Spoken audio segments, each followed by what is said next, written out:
Bonsoir à toutes et à tous et bienvenue dans Inside News. Nous sommes le 25 octobre 2025. Je suis Marcel et nous voici réunis pour notre tour d'horizon complet de l'actualité en République démocratique du Congo.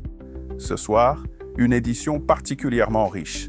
La RDC s'impose sur la scène diplomatique mondiale en préparant son entrée au Conseil de sécurité de l'ONU. Sur le plan intérieur, les tensions politiques se cristallisent autour de la succession à l'Assemblée nationale, tandis que l'opposition structure sa riposte. La situation sécuritaire demeure critique de l'est à l'ouest du pays. Mais il y a aussi de bonnes nouvelles. Le gouvernement lance des projets ambitieux pour l'économie et nos boxeurs font rayonner les couleurs nationales sur le continent. Commençons sans plus attendre par la politique. La diplomatie congolaise marque des points, mais à l'intérieur, les équilibres restent fragiles. Entre ambition internationale et manœuvres politiciennes, la République démocratique du Congo navigue dans des eaux agitées. La République démocratique du Congo vient de franchir une étape historique. À l'occasion de la Journée des Nations Unies célébrée le 24 octobre et du 80e anniversaire de l'organisation, notre pays a réaffirmé son poids sur la scène internationale. Rappelons-le, en juin dernier, la RDC a été élue membre non permanent du Conseil de sécurité de l'ONU avec un score écrasant de 183 voix sur 187 votants. Notre pays siégera dans cette instance suprême pour la période 2026-2027 et le président Félix Tshisekedi a déjà fixé le cap. Deux priorités majeures guideront ce mandat, à savoir paix et sécurité d'une part et prévention et résolution des conflits d'autre part. Kinshasa entend porter haut et fort la voix de l'Afrique. Dans cette perspective, le chef de l'État a réitéré son soutien à la position commune africaine en faveur d'une réforme profonde du Conseil de sécurité. Il réclame 2 sièges supplémentaires parmi les membres non permanents et 2 sièges parmi les membres permanents pour le continent africain, avec les mêmes droits, y compris le droit de veto. Une ambition légitime pour un continent qui représente plus d'1 milliard d'habitants. Mais revenons sur le terrain national. Si la RDC rayonne à l'international, l'heure est aux tractations en interne. La course pour succéder à Vital Kamerhe à la présidence de l'Assemblée nationale est officiellement lancée et elle s'annonce serrée. 12 candidats, tous issus de l'Union sacrée de la nation, ont déposé leur dossier. La décision finale appartiendra au président Félix Tshisekedi en sa qualité d'autorité morale de la coalition au pouvoir. Parmi les prétendants qui se démarquent, le député du Nord Kivu, Singoma Mwanza, capte l'attention. Il se présente comme l'homme de la situation, promettant un leadership à la hauteur des défis actuels. Il cite notamment la guerre imposée par le Rwanda et ses supplétifs du M23, la cohésion nationale et la situation socio-économique du pays. Des dossiers brûlants qui nécessiteront effectivement une main ferme au perchoir. Pendant ce temps, du côté de l'opposition, les choses bougent aussi. Un nouveau mouvement politique vient de voir le jour à Nairobi, au Kenya. Son nom, Sauvons la RDC. Son leader, l'ancien président Joseph Kabila, en exil depuis près de 2 ans, est condamné par contumace dans son pays. Ce mouvement pose une exigence claire et non négociable, la tenue d'un dialogue inclusif, sincère et sans tabou sous la médiation de la Conférence épiscopale nationale du Congo, la CENCO, et de l'Église du Christ au Congo, l'ECC. L'opposition rejette catégoriquement ce qu'elle qualifie de simulacre de dialogue proposé par le pouvoir actuel. Interrogé sur un éventuel retour de l'ancien chef de l'État sur le sol congolais, Aubin Minaku, figure importante de ce mouvement, s'est montré énigmatique mais confiant. Joseph Kabila reviendra le jour où il le voudra, a-t-il déclaré. L'instabilité ne se limite pas à Kinshasa.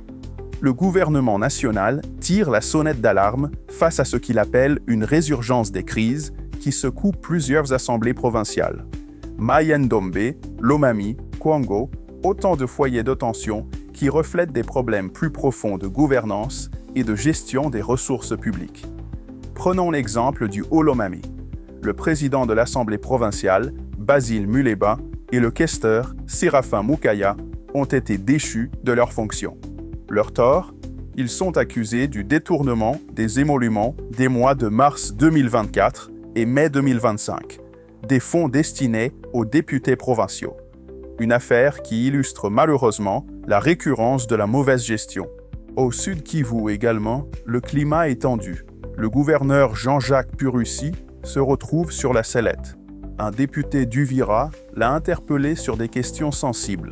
La gestion des groupes d'autodéfense Wazalendo, ses milices locales, et celle des lingots d'or saisis à des ressortissants chinois. Des dossiers qui touchent à la fois à la sécurité et à l'exploitation des ressources naturelles. Cette actualité politique chargée nous amène naturellement à nous pencher sur la question sécuritaire, intimement liée aux défis de gouvernance que nous venons d'évoquer. La sécurité reste le talon d'Achille de la République démocratique du Congo. Des violences des groupes armés aux affaires judiciaires qui secouent l'opinion publique, le tableau est préoccupant d'un bout à l'autre du territoire national. Commençons par l'Est, théâtre habituel des violences. En Ituri, le village de Kamagolo a subi une nouvelle attaque attribuée aux rebelles ADF, ces forces démocratiques alliées qui terrorisent la région depuis des années. Le bilan est lourd, un policier tué, un camion incendié et plusieurs civils portés disparus.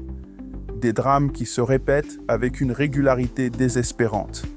Au Nord Kivu, dans le territoire de Walikale, c'est un cri de détresse qui nous parvient. La société civile de Kibua lance un appel urgent à l'aide humanitaire pour les déplacés qui fuient les violences de l'AFC et du M23. Ces populations vivent dans des conditions précaires, manquant cruellement de nourriture et de soins de santé. Une situation humanitaire qui se dégrade de jour en jour. Mais l'insécurité ne se cantonne pas à l'Est. Dans la province du Kwilu, à l'ouest du pays, les miliciens Mobondo ont de nouveau frappé dans le secteur de Wamba. Leur mode opératoire, l'attaque de véhicules en pleine route. Lors de leur dernier coup, ils ont extorqué plus de 100 sacs de produits agricoles et pris des membres de l'équipage en otage.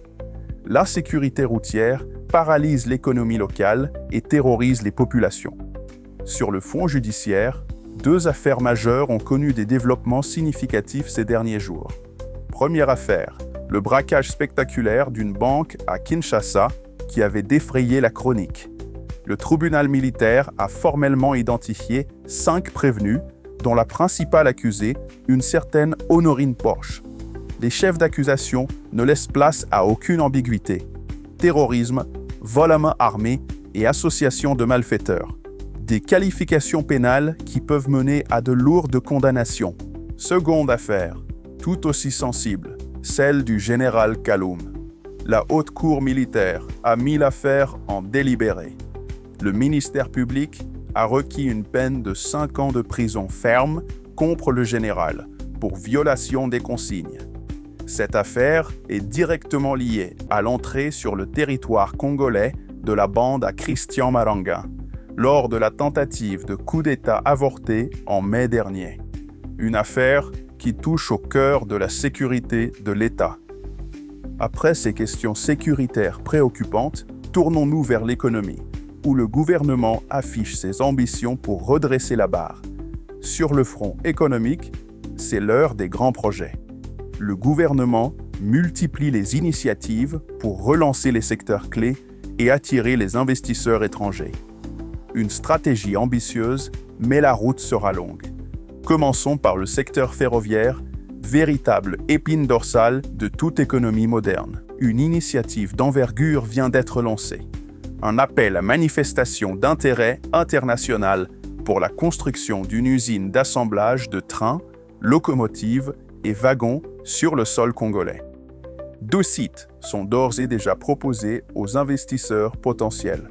Matadi, dans la province du Congo central, et Kalemi, au Tanganyika.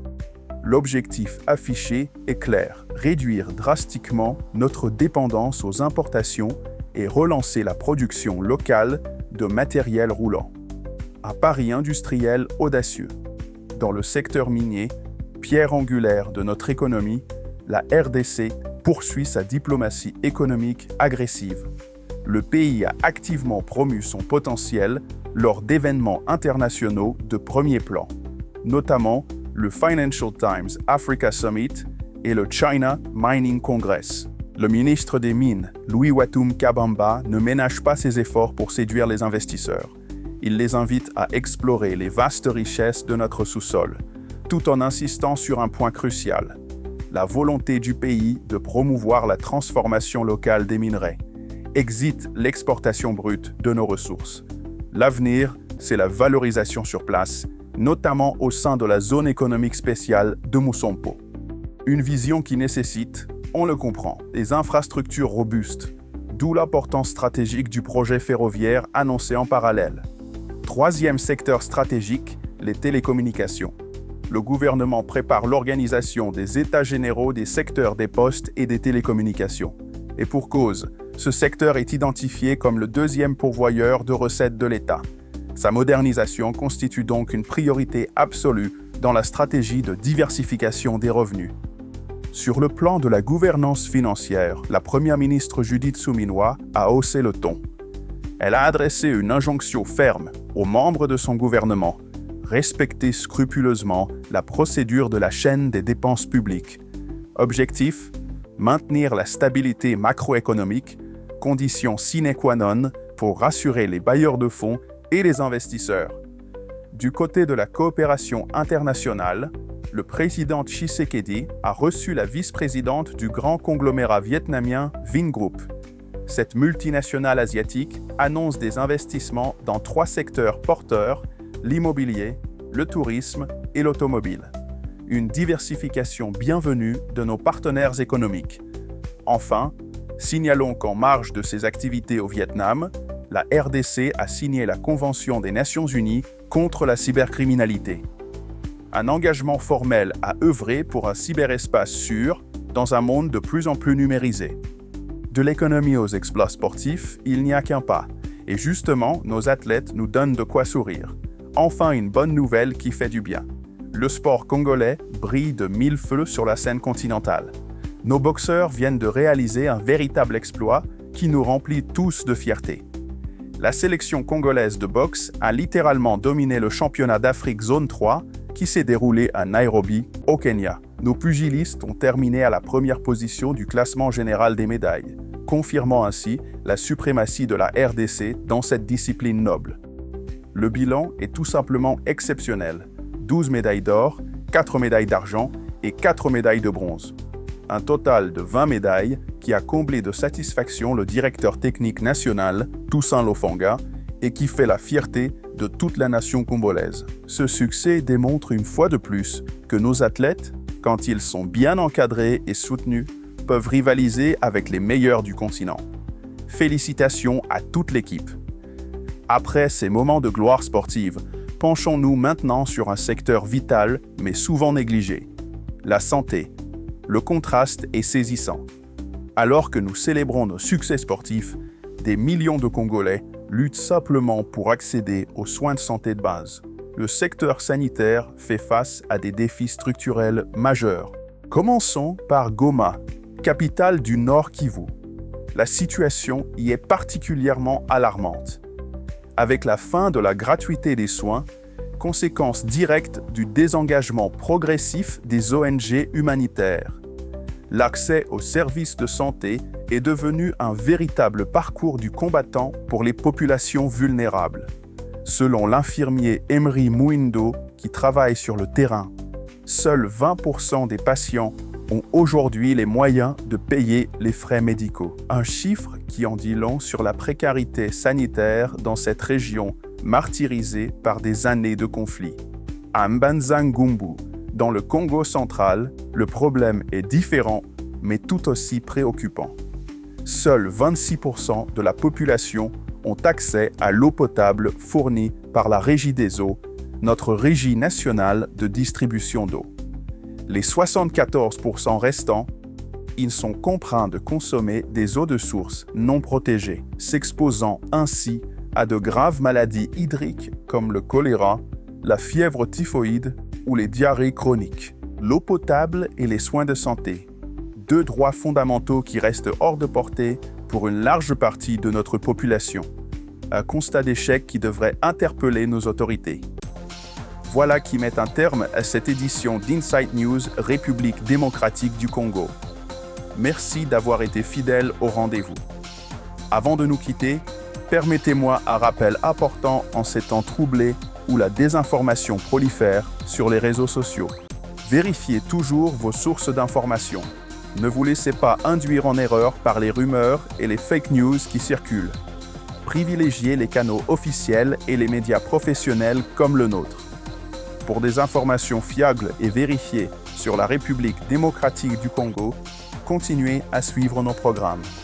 Je vous donne rendez-vous très bientôt pour une nouvelle édition.